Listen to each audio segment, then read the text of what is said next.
Okay, so now let's say that this time, instead of knowing the percents of a test, I have actual scores and all the point values for the different assignments are the same. And let's say I had like a 15-point quiz and a 20-point test and a 50-point test and a 30-point test, okay? And let's say that my grades were 12, 18, 45, and I don't know the last one yet.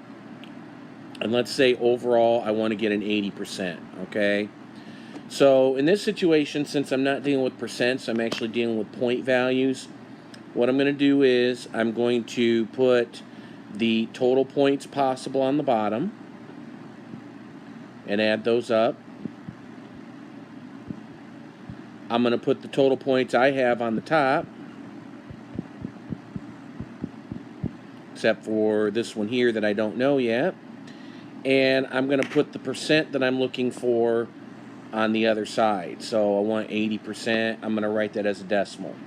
So if I go ahead and add all these up, it looks like on the bottom I have 30 plus 20 plus 50 plus 15. I have 115. And on the top, let's see, I have 12 and 18. That gives me 30 and 45. That gives me 75 plus some other amount I still don't know. And I want 80%. Okay? So now what I'm going to do is I'm going to multiply both sides by the denominator. And those cancel out.